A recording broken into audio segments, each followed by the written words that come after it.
top départ de la deuxième période est lancé. Voilà, bienvenue à vous si vous venez d'arriver. On est très heureux de vous savoir à l'écoute, de plus en plus nombreux du lundi au vendredi de 20h30 à 22h. On est disponible sur le canal 203, StarTime 740, la TNT numéro 3 ou encore sur l'application RTI Mobile. Alors, on a beaucoup de choses à vous proposer jusqu'à 22h, notamment notre question sondage, notre question fil rouge qui parlera de la Ligue des champions de la CAF. Croyez-vous aux chances du Racing Club d'Abidjan ? Et bien justement, pour en parler, nous allons recevoir, sans plus attendre, sur le plateau de la Grande Team, l'entraîneur, le coach du RCA, Monsieur Vassiriki Diabaté. Bonsoir, Monsieur Vassiriki Diabaté. Bonsoir, Tia. Comment allez-vous? Très bien. Eh bien, on est content de vous recevoir. Plaisir partagé. Bon, alors, j'imagine que tout va bien. Vous êtes heureux depuis votre sacre. On peut dire ça comme ça. Voilà un petit arrière-goût.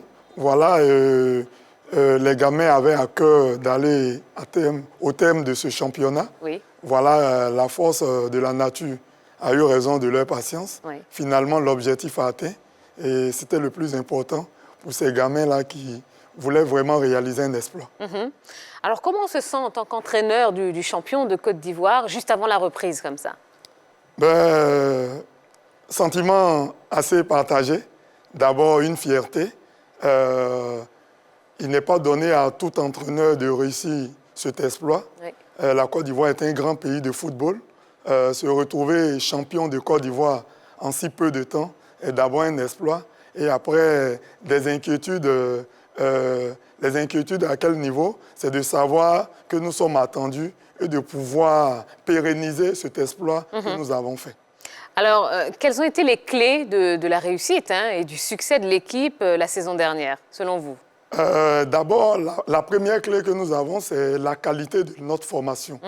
Voilà, le comité exécutif du club, Racing Club, investit énormément dans la formation. Oui. Voilà, pour avoir des joueurs de qualité.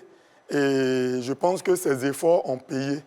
Ensuite, la seconde clé, c'est d'abord, on a appris de nos erreurs de la première saison. Voilà, on a appris de nos erreurs, on a beaucoup appris et rapidement appris de tout ce qui s'est passé. Et je pense que l'un dans l'autre nous a emmenés à ce sacre. Alors, les erreurs de la première saison, quelles ont été? Les erreurs d'inattention, de concentration. Ouais. Et on abordait certains matchs avec des appréhensions. Là, sur la seconde saison, on n'a pas fait de calcul. On était déjà dans cette Ligue 1. Il fallait juste prendre du plaisir, continuer à faire des sensations. Et je pense que cet état d'esprit a envoyé beaucoup de régularité chez nos gamins. Et avec cette régularité, on a eu cette performance. Mais à quel moment est-ce que vous vous êtes rendu compte que vous aviez les capacités d'être champion de Côte d'Ivoire?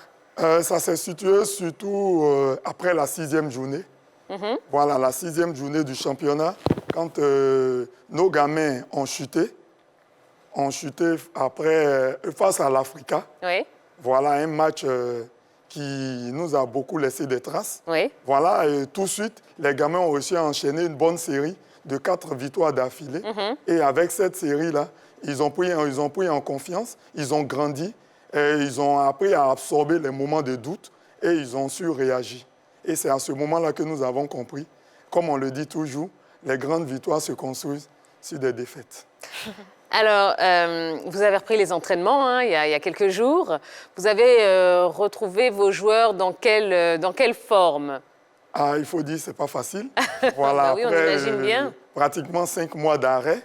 Voilà, l'organisme humain a ses limites aussi et ses exigences. Oui. Il fallait d'abord les emmener à faire beaucoup de visites au plan médical. Voilà, être rassurés. Nul n'est sans ignorer la pandémie qui a secoué le monde. Absolument. Voilà, il fallait d'abord avoir des gages de sécurité, voilà, à ce niveau-là. Oui. Et après cela, nous sommes allés avec une pré-reprise, d'abord pour donner par petite dose des caractères athlétiques aux gamins avant de rentrer dans la préparation à proprement dite. Allez, coach, je vais revenir un peu sur la saison dernière. Vous, lors de la saison dernière, vous avez réussi à battre la SEC Mimosa à maintes reprises. En championnat, la SEC n'a pas encore réussi à vous battre. Y avait-il une préparation spéciale contre les grands clubs de ces championnats? Ben, pas du tout. Ces grands clubs, les gamins savent que c'est un challenge, voilà, à relever. Ils essayent toujours dans les grands matchs à élever leur niveau de jeu et leur niveau d'exigence. Et avec la formation et la qualité de travail que nous faisons, quand le niveau d'exigence est élevé et que la concentration est au maximum, les gamins peuvent exploser n'importe quelle équipe. Pas de préparation particulière, c'est seulement que ces challenges-là, ils adorent les relever et ce sont des défis personnels pour eux et ils font toujours face avec brio. D'accord. Est-ce que vous avez mis un protocole sanitaire particulier en place par rapport à cette pandémie de la Covid-19? Oui, au début. Voilà, la pré-reprise, comme je l'ai dit, elle a été d'abord individuelle. Oui. Voilà, ensuite, par petits groupes, nous avons essayé de se conformer aux exigences de la FIFA, voilà, qui a mis un protocole en place. Certes, c'est compliqué dans les pays subsahariens, mais nous avons fait l'effort tout de même de s'y conformer. Et nous sommes allés d'abord individuellement et ensuite par petits groupes avant de retrouver tout le groupe et travailler de façon collective. Mais concrètement, ce protocole, qu'est-ce que c'est? D'abord, la pré-reprise a consisté à une prise en charge individuelle. Des gamins travaillaient notamment sur des valeurs athlétiques comme l'endurance. Voilà, nous sommes allés tout doucement et individuellement, c'était compliqué. Il fallait mobiliser beaucoup de ressources, notamment des personnes qui devaient suivre les athlètes. Mais en fait, c'est plutôt par rapport sur le plan médical, en fait. Sur le plan médical. Est-ce qu'il y a des tests qui sont faits régulièrement aux régulièrement. joueurs? Les tests de Covid-19? Au début, nous sommes allés d'abord, le médecin du club a exigé. Voilà, donc tous les joueurs, nous les avons invités à essayer de se conformer à cette exigence-là. Voilà, et avec les résultats qui nous ont confortés dans notre position, on n'a pas trouvé de cas alarmants ni de cas suspects. Ça nous a permis de travailler en toute sérénité. Oui, d'accord. Alors ce vendredi, vous disputez un match de gala contre le FC San Pedro pour l'inauguration du stade des Bimpé. Comment vous appréhendez ce match? Pour nous, elle est la bienvenue. Vous savez que beaucoup d'équipes, de clubs n'ont pas encore repris. Depuis notre reprise, on fait de petits matchs contre des centres de formation ou des clubs de district généralement. Là, nous avons un adversaire qui est de taille et de qualité. Voilà, le FC San Pedro aujourd'hui est une référence. Donc, pour nos gamins, jouer ce match est un premier test et cela va nous permettre d'avoir un curseur pour la suite de notre préparation et de la saison à venir. Alors, l'équipe arrive en première division avec Cissé Lazare. Dès que l'équipe accède dans l'élite, vous arrivez. Déjà, cette collaboration avec l'entraîneur Cissé Lazare, comment ça se passe? Elle s'est très bien passée. Voilà, l'adaptation n'a pas mis du temps. On se connaissait déjà. Voilà, mon arrivée n'a pas posé de problème. Juste, nous avons su créer un duo, voilà, pour fonctionner. Pour moi, le plus important n'est pas le grade ou la qualité des uns et des autres, c'est surtout la personne. Voilà, la personne humainement parlant. Voilà, nous avons réussi au RCA à créer une famille et au sein de cette famille, chaque membre se retrouve. Du coup, tout se passe merveilleusement bien. Et comment on peut dire la collaboration? Comment il est, Cissé Lazare, au niveau du travail, même en dehors? Comment il est? Comme je le dis, d'abord, ce qu'il faut retenir de Cissé Lazare, c'est une bonne personne. En toute sincérité, c'est une personne, je n'aurai pas les mots ici pour le qualifier. Tout ce que je retiens, c'est quelqu'un qui est très attentif, respectueux, et dans la collaboration, il y a une certaine sincérité qui dépasse les limites même du mot. Très bien. Alors, mesdames et messieurs, l'entraîneur du Racing Club d'Abidjan, monsieur Vaskiriki Diabaté, il est avec nous sur le plateau de la Grande Team. Donc, si vous avez des questions à lui poser, n'hésitez pas, faites-le en allant sur la page Facebook de la 3. Et Yellow, c'est Yellow ce soir qui va se charger d'être votre relais ici. Allez, on est parti. Oui, on va parler justement du RCA sous le signe de la confirmation. Alors, c'est vrai que vous étiez en tête du championnat avant sa suspension. Eh bien, votre club a été sacré donc champion de Côte d'Ivoire alors qu'il restait 6 jours journées à disputer. Titré pour la première fois, le RCA succède à la SOA et représentera la Côte d'Ivoire en Ligue des champions de la CAF. Pour sa deuxième saison dans l'élite ivoirienne, le Racing Club d'Abidjan a été sacré champion de Côte d'Ivoire. C'était la saison dernière. Même si la saison n'a pu aller à son terme, suspendue à la 20e journée à cause du coronavirus, de la vue de tous les observateurs, le titre est amplement mérité par le club de Yopougon. Il y a quelques jours, les nouveaux patrons du football ivoirien ont repris les entraînements. La grande team s'est rendue au complexe sportif de Yopougon pour la reprise du Racing Club d'Abidjan. Qualifiée pour la Ligue des champions de la CAF, l'équipe a décidé d'affûter ses armes tôt. Depuis une dizaine de jours, les hommes du président Logosina Cissé sont en stage.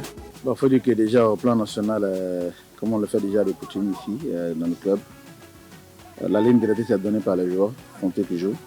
Moi en tant que dirigeant, je ne suis là que pour accompagner les joueurs. Elle est toute préliminaire pour pouvoir rentrer en phase de poule. On va se préparer pour. Et je pense qu'on a réussi quand même à mettre en place une équipe intéressante. On va faire l'effort d'essayer d'aller le plus loin possible, pour essayer de redonner à la Côte d'Ivoire les places qu'elle a perdues.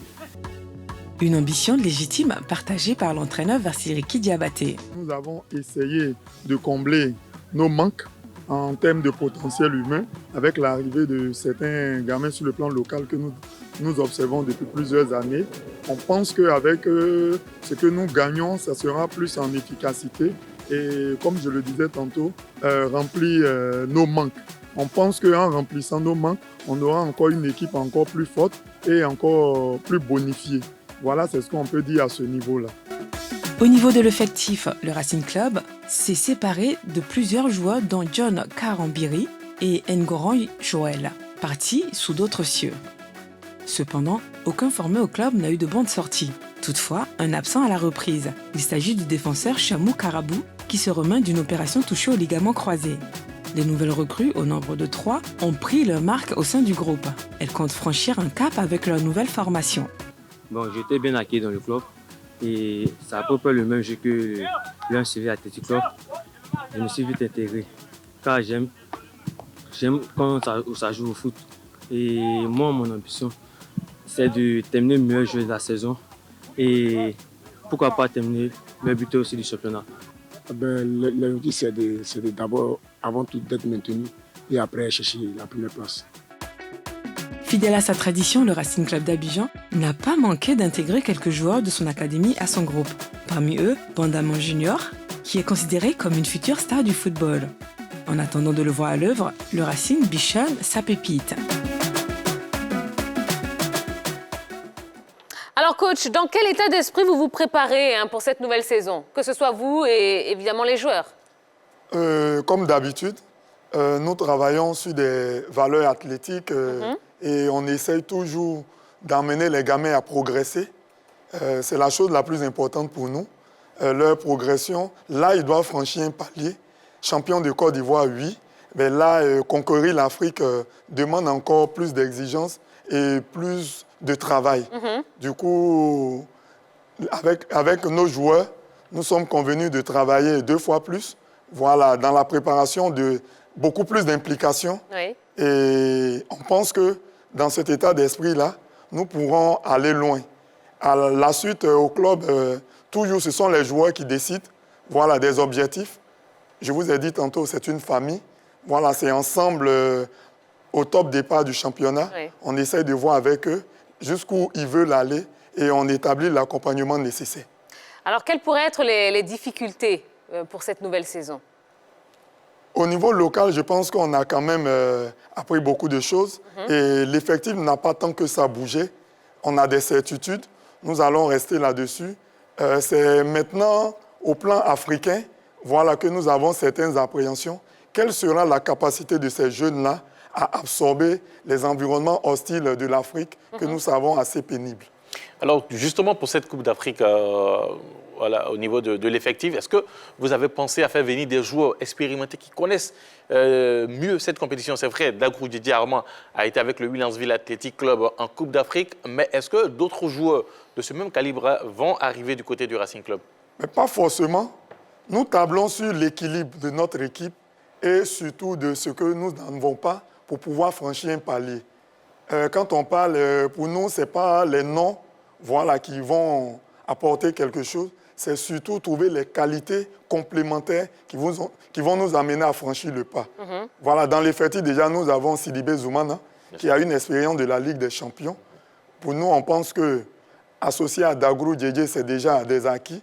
Après, si nous tombons sur des joueurs qui ont des qualités que nous recherchons, qui ont cette expérience-là, on ne va pas cracher là-dessus. Allez, coach, vous parlez de la préparation, vous avez mis l'accent sur la préparation physique. Est-ce que c'est un point qui vous a fait défaut pendant la saison? Parce qu'on a remarqué que l'équipe était vraiment en difficulté lorsqu'elle tombait sur des équipes assez physiques au plan national.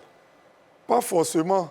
Ce que nous avons, les difficultés que nous avons eues, c'est notre style de jeu qui, généralement, est incompatible avec des équipes, pas physiques, je ne dirais pas, mais agressives.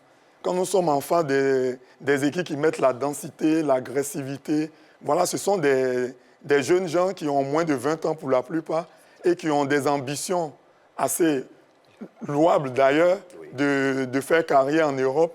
Vous voyez que se sentant un peu agressés, ils rentrent tout de suite dans leur coquille. Mais je pense qu'avec les 2 saisons passées, ils ont appris et ils pourront faire face à ce genre de situation-là maintenant. Maintenant, parlons de la Ligue des Champions, de la Coupe d'Afrique. Vous avez cité 2 joueurs. Pensez-vous que c'est suffisant pour aller conquérir l'Afrique? Nous, je l'ai dit, on ne parle pas en termes de nom ou comment on appelle, d'expérience. Nous, on parle en termes de qualité. La philosophie du club, c'est d'avoir des joueurs forts techniquement et un très grand niveau, très bon niveau technique. L'expérience, c'est aussi une qualité quand même. Bon, certes, mais pour nous, ce n'est pas la priorité. C'est surtout avoir des joueurs d'un certain niveau. Quand on pense qu'avec des joueurs d'un certain niveau technique, avec notre style et notre projet de jeu, on peut faire face à n'importe quelle équipe. Peut-on dire que votre style de jeu se rapproche un peu de celui de la Masia du FC Barcelone? Et si vous continuez à assaillir notre invité de questions, je pense que je vais être obligé de vous sanctionner, monsieur. D'accord. Sensiblement, le Barça a un jeu assez court. Après, nous avons des variantes peut-être. Vous savez que chaque club, chaque équipe a son identité et le RCA a son identité propre à lui. Voilà, donc pas forcément. Il y a certes des similitudes, mais nous avons notre identité créée de toutes pièces par le président fondateur du club, qui est M. Cissé Souleymane, qui lui-même était un entraîneur ayant fait ses preuves en Europe. Voilà, il a mis un projet de jeu et une vision assez nette et claire, précise, sur lesquelles nous travaillons en développant certaines valeurs. D'accord. On va commencer à prendre, une première question de la part d'un téléspectateur. Oui, on prendra la question de Tano Jean-Noël Tano, qui est un peu sceptique. Il demande à M. Diabaté s'il pense avoir les joueurs qu'il faut pour représenter la Côte d'Ivoire en Ligue des Champions de la CAF. À part les 2 autres que vous aviez cités tout à l'heure. À cette question, je répondrai oui. Nous avons quand même des internationaux. Voilà, je parle de Ngué Saint-Jean, Ouattara Brahima, Lebo Dimitri Christian, qui sont des internationaux. À cela, il faut ajouter Oulare Ibrahim, Seri Nyoleba. Ce sont quand même des gamins, on pense, qui ont de la consistance. Juste, nos manques, nous sommes en train de travailler dessus. Je pense que ça sera l'aspect psychologique. Si nous cernons bien ce paramètre, avec la qualité que ces gamins ont, nous allons surprendre beaucoup d'équipes. Oui, Jojo. Ah oui, bonsoir. Bonsoir, bonsoir tout le monde. Oui, bonsoir, coach. Bonsoir. Je ne sais pas si je suis coach ou bien coach, parce que moi aussi, j'ai des clubs que j'entraîne. Hein. Ah bon? Voilà, je suis un maître. Voilà, j'entraîne très bien. Au quartier? Au quartier, bon, pas seulement au quartier. Les gens qui me sollicitent aussi. Hein. Voilà, coach, ça va bien. Hein. J'admire beaucoup votre équipe. Hein. Le RCA, jeune, talentueux, vous êtes jeune, vous êtes frais. Franchement, vous êtes branchés aussi. Et moi, j'ai une question qui me trottinait dans la tête là. Bon, quelle est la portion alimentaire que vous donnez à chaque joueur pour lutter contre les globules rouges ou bien contre les ennemis qui les entourent? Parce que c'est ça aussi, hein, lutter aussi dans le spirituel. C'est très important. Après, là, nous laissons ce choix aux spécialistes. Ah, ben oui, vous savez, parce que moi, on ne me répond jamais. Donc, bon, il n'y a pas de souci. C'est sûr. Hein, voilà. Je vais trouver une autre issue. Alors, être le seul club de Côte d'Ivoire à représenter... à représenter le pays en Ligue des Champions, est-ce que ça vous met une pression supplémentaire? Non, pas d'appréhension. La force du RCA, c'est justement cela. Nous ne faisons pas de calcul. Le comité directeur, le président et le président délégué M. Cissé Logosina, qui est au quotidien avec nous. Voilà, aucune pression. C'est un club formateur. Le plus important pour nous, c'est d'amener les gamins au très haut niveau. Voilà, les résultats vont suivre naturellement si nous arrivons à maîtriser les différents aspects qui amènent à la performance. Alors, et nous sommes très regardants sur ces qualités. Bon, coach, à vous entendre, vous n'avez aucun problème, aucune pression, etc., etc. S'il vous plaît, on voudrait savoir ou connaître les insuffisances de ce club-là pour cette compétition. C'est le manque d'expérience. Voilà, nous n'avons aucune expérience de cette compétition. Ben, ça peut se transformer, cela peut se transformer, en une qualité pour nous. Si nous arrivons à garder notre fraîcheur, notre insouciance et notre jeunesse, je pense que nous pouvons vaincre cet aspect-là. Mais, coach, comment est-ce que vous comptez modeler votre groupe de façon à ce qu'il devienne vraiment un groupe performant, justement, dans cette Ligue des Champions? Vous savez, en matière de formation, le plus important, c'est la compétition qui fait grandir. Avec la compétition, on grandit et on apprend beaucoup de choses et l'expérience vient naturellement. Du coup, pour nous, en affrontant les grandes équipes, voilà, les gamins vont tout de suite apprendre. Ils ont une facilité d'adaptation, peut-être qui est au-delà. Cela est dû à la bonne formation de base, d'ailleurs, qu'ils ont reçue et la qualité de la formation chez nous. Ils vont s'adapter rapidement et je pense que jusque-là, le RCA a prouvé sa capacité d'adaptation et a fait face aux grandes équipes. Nos soucis, justement, reposent souvent dans les matchs avec des équipes moins organisées. Voilà, parce que nos gamins ont une capacité d'analyse, de réflexion et de trouver la solution aux problèmes posés. En Afrique, dans la compétition africaine, les équipes sont généralement bien organisées. Pour nous, tant qu'elles seront organisées de façon méticuleuse, nous avons nos chances. Alors, justement, vous avez toujours cette culture de faire monter des jeunes joueurs au niveau de l'équipe première. Je me rappelle de ce match face à la SEC, je dirais même le dernier match au niveau de la saison où ce jeune Mamadou, il rentre son premier match, il marque contre la SEC, il vous qualifie. Malheureusement, on n'est pas allé à la fin de la compétition. Aujourd'hui, quand j'ai été vous voir, plusieurs jeunes sont en train de s'entraîner avec l'équipe première. Vous allez forcément intégrer d'autres puisqu'il y aura des départs forcément au niveau de l'équipe. Pour la Coupe d'Afrique, est-ce que ce n'est pas risqué de faire jouer des gamins qui n'ont pas suffisamment d'expérience dans cette compétition? C'est un couteau à double tranchant. Voilà, c'est un couteau à double tranchant. C'est un pari, un coup de poker. Et si nous réussissons notre mission, tout le monde va nous applaudir. Si on échoue, on va apprendre également. Mais pour nous, l'échec au RCA ne fait pas partie de notre quotidien. Nous avons confiance en la qualité de la formation reçue par ces gamins. Voilà. Et le gros travail abattu dans le centre de formation, notamment par le coach Cissé Lazare, le coach Dao Ibrahim et le coach Kabal Loseni, voilà, qui sont des artisans de tout ce que vous voyez. Nous pensons que les rudiments reçus par ces enfants-là, ils pourront faire face et nous n'avons pas d'appréhension. C'est justement cette culture qu'ils reçoivent durant leur cycle de formation. Ne pas poser de questions. Cette insouciance qui, ma foi, pour certains, représente des défauts, pour nous est une qualité et nous préservons justement cela. Allez, coach, avant d'aborder chaque rencontre, quel est le message que vous véhiculez particulièrement à vos joueurs pour qu'ils puissent se transcender sur le terrain? Le message que nos gamins ont toujours, faites-vous confiance. Tant que vous serez concentrés, avec les qualités que vous avez, vous pouvez exploser n'importe quelle équipe. C'est l'état d'esprit que nous leur inculquons. Tant qu'ils se feront eux-mêmes confiance, qu'ils vont se libérer sur le terrain pour réciter justement toute la leçon apprise durant le cursus de formation, je pense qu'ils ont toujours fait la différence. Voilà. Notre problème, vous savez, avec des jeunes de moins de 20 ans, se situe au niveau de la concentration. Ce sont des enfants qu'il faut maintenir en alerte à tout moment. C'est pourquoi vous nous voyez sur le banc en train de toujours les pousser, les encourager et quelquefois leur tirer le verre du nez.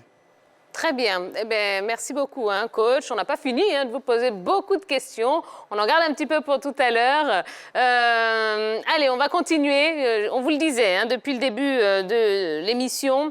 On a une interview exclusive de Salomon Kalou, attaquant du club de Botafogo. Et c'est vrai que pour la première fois depuis sa signature, Salomon Kalou s'est confié à un média en dehors de ceux de son club. Exclusivement pour la 3, Kalunio revient sur les circonstances de son arrivée au Brésil, son appel à Gervinho et puis l'élection du président de la FIF. Une exclusivité, la grande team.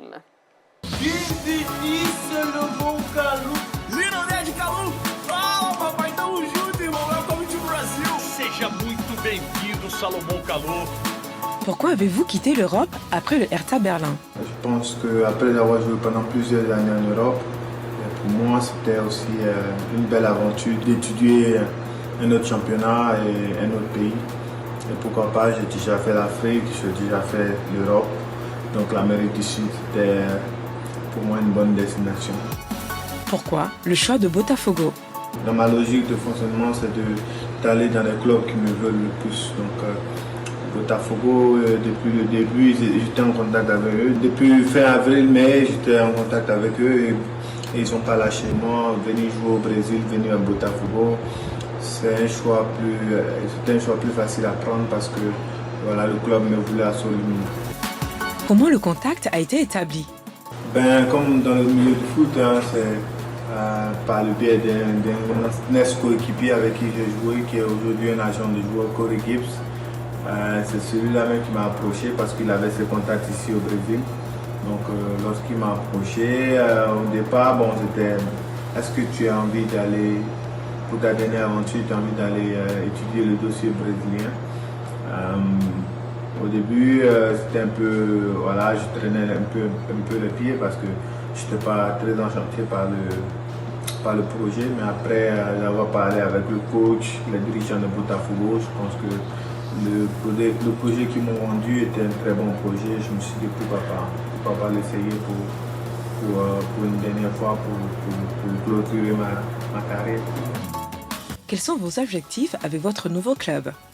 Mon objectif avec Botafogo, c'est d'essayer de gagner un trophée. Je pense que c'est un club très traditionnel, qui est qui a de l'histoire ici au Brésil. Et qui a des supporters, des fans vraiment fantastiques. Donc nous, en tant qu'équipe, quand je dis équipe, c'est tous les joueurs, y compris le staff. On fera tout pour, pourquoi pas, gagner un trophée avec le club. Vous avez invité Gervinho à vous rejoindre au Brésil. Pensez-vous qu'il acceptera votre invitation? Qui dit bien Gervinho fait allusion au Brésil. Donc Gervinho avec la Côte d'Ivoire a fait une super Coupe du Monde ici. Après le foot, c'est une aventure, c'est à lui de voir, je pense. Pour moi, il va se faire plaisir ici. Il a une carrière bien remplie, donc pourquoi pas tenter d'autres aventures. Il a déjà tenté la Chine, il a fait l'Angleterre, l'Italie, la France.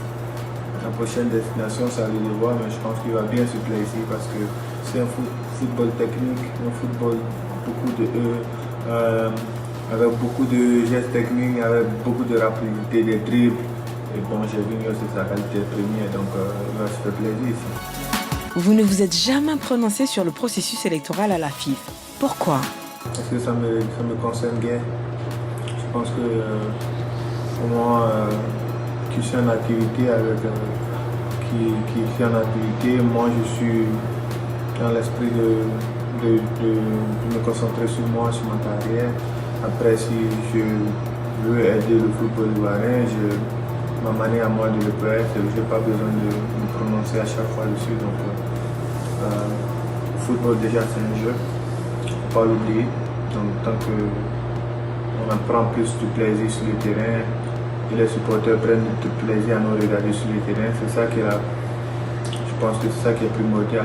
Donc, pour moi, je me prononce probablement sur ce genre de truc-là parce que voilà, le plus important c'est les joueurs, le plus important c'est le jeu. Tant qu'on prend du plaisir, c'est le plus important pour moi. Comment réagissez-vous à l'intervention de la FIFA dans le processus? Je je n'ai pas forcément étudié le dossier de très près, donc pour moi, j'étais à fond dans mon dernier choix de carrière, venir ici au Brésil, finir en beauté. C'est ça qui est primordial, c'est ce qui me concerne plus. J'espère que tout va rentrer dans l'ordre. C'est tout le mal que je peux souhaiter à tout le monde. Quels sont vos rapports aujourd'hui avec Didier Drogba? Didier, c'est une icône du football mondial et Didier, il a apporté au football et il peut toujours apporter au football. Pour moi, ma relation avec Didier, ça va au-delà du football. Didier, c'est la famille. Qu'on s'appelle, qu'on parle, c'est plus comment ça va, la famille, les enfants, comment ça va dans ton nouveau club. C'est plus dans cette optique-là qu'on parle. On parle peu vraiment du football. J'ai une relation particulière avec lui, donc voilà, c'est plus à ce niveau-là que quand il m'appelle, on discute. S'il a besoin de conseils, je lui donne. Vice versa, quand j'ai besoin de conseils, il m'en donne aussi. Donc on a cette relation-là. Quels conseils pouvez-vous donner aux acteurs impliqués dans cette élection? Je pense qu'il faut qu'on reste dans une atmosphère apaisée. Il faut qu'on reste dans l'esprit de paix, de préserver cette paix-là. Parce que nous, on a eu la chance de grandir dans une atmosphère de paix. On a grandi dans une époque où tout le monde était accepté, où on vivait ensemble dans notre pays, dans notre beau pays. Comme le disait le feu Félix Houphouët-Boigny, la paix, c'est pas un mot, c'est un comportement. Donc, il faut qu'on le fasse, il faut qu'on préserve cette paix-là pour que les générations d'après nous qui arrivent bénéficient aussi de cette atmosphère-là de joie, de vivre ensemble. Et moi, si j'ai un seul conseil à donner, c'est que dans la paix, on construit beaucoup que dans la guerre. Donc, restons apaisés. On peut être en désaccord, mais restons toujours dans l'esprit de construire notre pays. Voilà. Qu'est-ce que c'est 30 ans dans le pays d'un peuple, dans la vie d'un peuple? Je pense que quand on voit qu'on a été indépendant qu'en 1960, voilà, ça c'est un long chemin, mais c'est pas autant long que des pays comme les États-Unis aujourd'hui qui sont un exemple, ou les Européens eux-mêmes. Et la difficulté qu'on a, ça n'empêche qu'on a nos cultures à nous, on a notre manière de fonctionner. Et il ne faudrait pas qu'on aille vite en besoin, il faut qu'on reste dans l'esprit de ce côté africain qui fait le charme de notre peuple. Et, voilà, c'est le seul conseil que je peux donner. Je n'ai pas forcément la solution à tous les problèmes, mais moi je pense que dans la paix, on peut construire beaucoup. Lionel Calu, fala papai, tamo junto, irmão, welcome to Brasil. Seja muito bem-vindo, Salomão Kalou.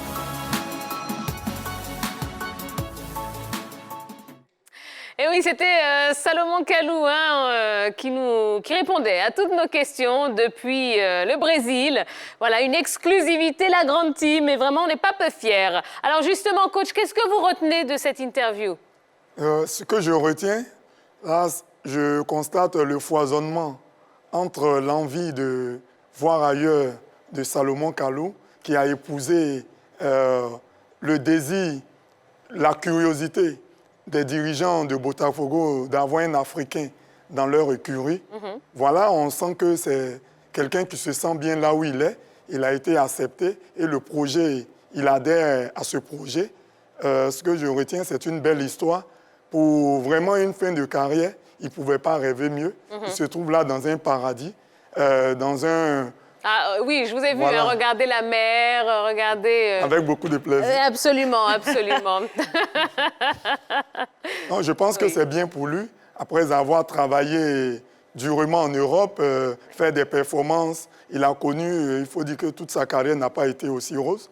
Voilà, des hauts et des bas. Pour une fin de carrière, je pense que c'est amplement mérité. Oui. Et je l'encourage dans cette décision. Absolument.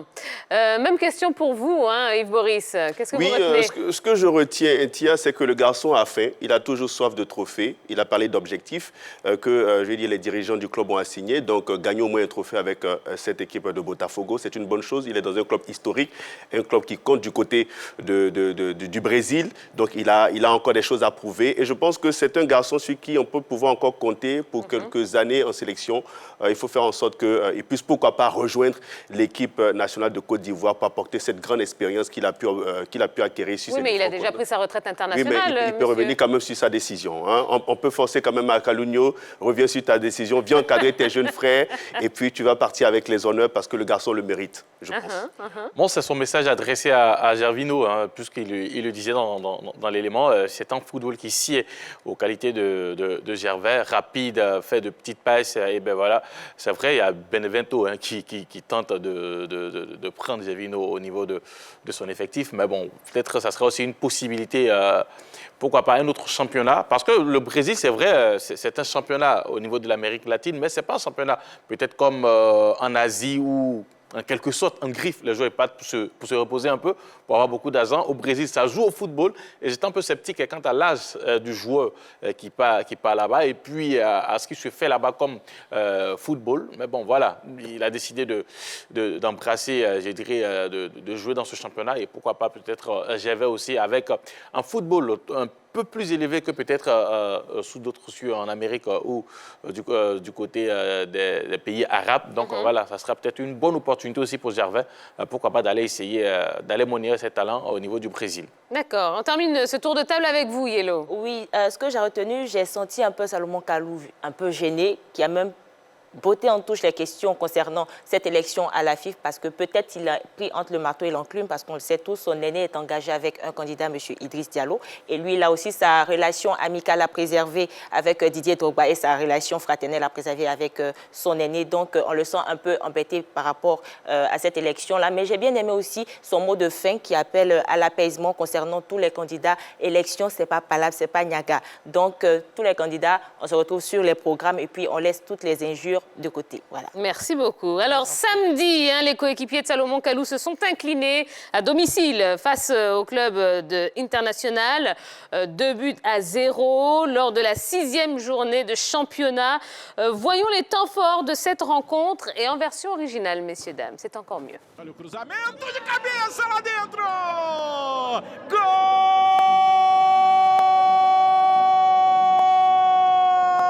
Enfiou uma bola para o Thiago Galhardo. Insistiu, tocou, Bosquilha na cara do gol, bateu lá dentro! Gol! Gol! Oui, absolument. Alors, excusez-moi, ça m'a échappé.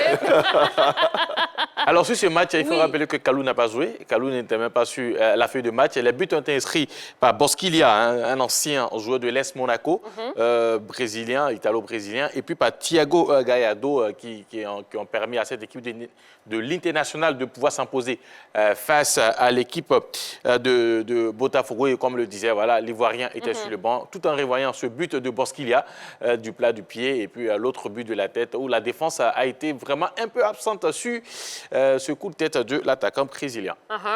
Réaction, coach? En voyant ces images, je pense que c'est un championnat qui sied à Kalunio. C'est un bon choix pour lui.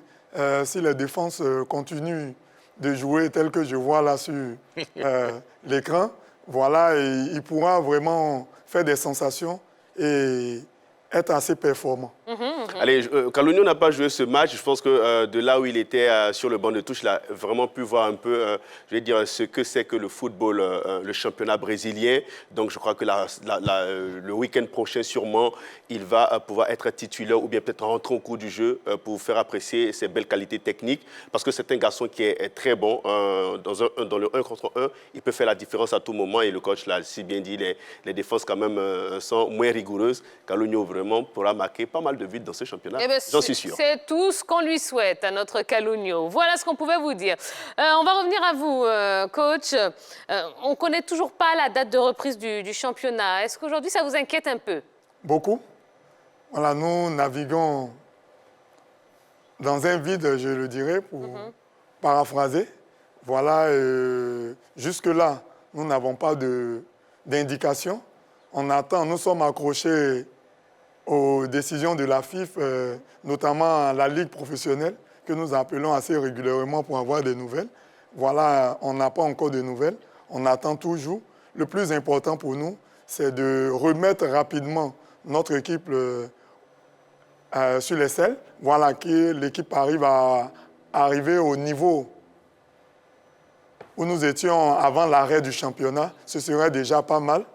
Pour nous, c'est compliqué d'avoir une date. Après, nous travaillons sur ce que nous savons. Voilà les dates CAF. Voilà notamment la mi-octobre qui est prévue pour être des dates CAF. Il se pourrait que la CAF programme ses compétitions à cette date-là. C'est le seul curseur que nous avons. Et nous Mais en attendant, vous avez un plan pour combler ce vide en attendant mi-octobre? Oui, beaucoup. D'abord, on va paraffer, entre guillemets, notre préparation. Après, ce sera des séries de matchs amicaux. On a vu avec le président, Cissé Lorosina, qui verra avec le président fondateur, si possible, sortir de la Côte d'Ivoire. Voilà, affronter d'autres cultures de football en Afrique pour justement rester au contact de l'Afrique pour ne pas être dépaysé quand les hostilités seront lancées. Alors en tout cas, c'est une bonne équipe, tout le monde le sait. Le Racing Club d'Abidjan, une très très bonne équipe qui a séduit presque tout le monde la saison dernière avec ce jeu-là, ce jeu châteauyen qui même a posé d'énormes difficultés à l'équipe de la SEC Mimosa. Ils ont continué sur la même lancée quand nous avons été les voir du côté du complexe sportif de Yopougon. D'abord, il y a l'intégration des jeunes, des jeunes de l'académie. Et moi, j'ai retenu un nom, Bandama Junior. C'est vrai, au niveau de l'élément, il est venu en dernière position. Mais comme tout le monde l'appelle là-bas, le maître du football. C'est un jeune joueur, 15 ans, mais il est pétri de talent, un numéro 10, comme on le dit, au niveau du football. Et c'est un gamin qui va monter en puissance. Et le coach en offre, il le disait, c'est quelqu'un qui a quand même le jeu qui ressemble à Ouattara Brahima. Pour ceux qui connaissent Ouattara Brahima, c'est, je dirais, l'un des meilleurs joueurs de l'équipe du Racing Club. C'est vrai, il y a lui, il y a d'autres, Oularé et Nguessan Jean, mais Ouattara Brahima, il est très, très technique. Et comparé ce jeune joueur, ce gamin-là, à Ouattara Brahima, je me dis qu'au niveau de cette équipe du Racing, il y a de la formation qui est faite. Et vraiment, il y a toujours cette capacité-là à pouvoir remplacer un élément qui sort de l'effectif. Et nous l'avons vu face à la SEC, surtout lors du dernier match avec Mamadou, qui joue son premier match et qui inscrit en but.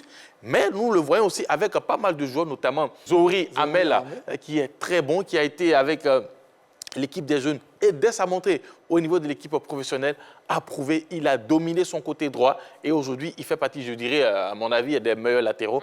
Donc, au niveau de cette équipe du Racing, c'est une très, très bonne formation qui se fait là-bas. Alors, c'est vrai que le Racing Club a un très bon effectif, etc., etc.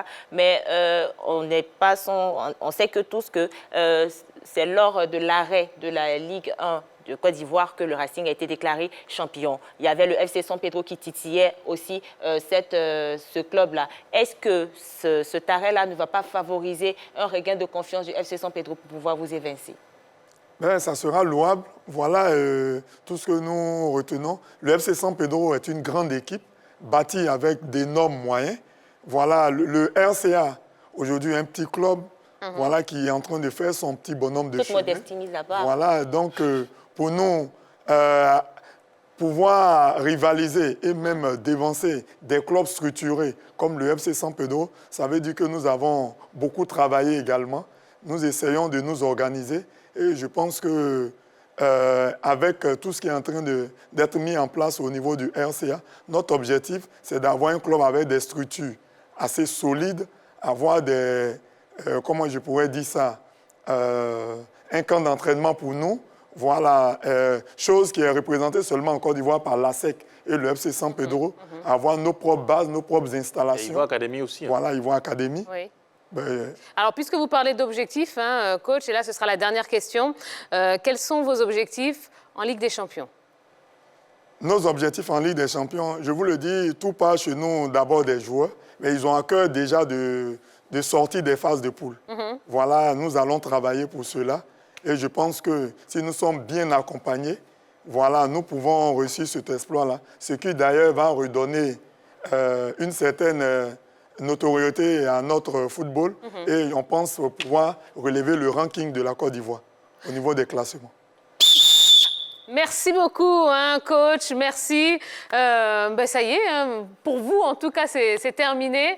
Merci d'avoir accepté notre invitation. Vous revenez ici quand vous voulez, puis on vous souhaite bonne chance hein, pour cette reprise. Merci à vous. Bonne chance pour vendredi, hein, ce match face au FC San Pedro. Malheureusement, la presse n'est pas invitée. Hein, Oui, dommage. Peut-être on va essayer. On va tout essayer. On va essayer. On va essayer de... Bon, vous montez dans le car avec le club de RCA, et peut-être. puis je m'assois sur le Eh ben voilà. Allez, on va marquer une petite page de publicité. Hein. On va se retrouver pour la dernière partie d'émission. Non, Yellow, vous ne bougez pas. C'est Ballot hein, qui va revenir sur le plateau de la Grande Team. On va parler basketball. Ouais, c'était le retour hein, sur les parquets de la NBA. On vous explique tout juste après la pub.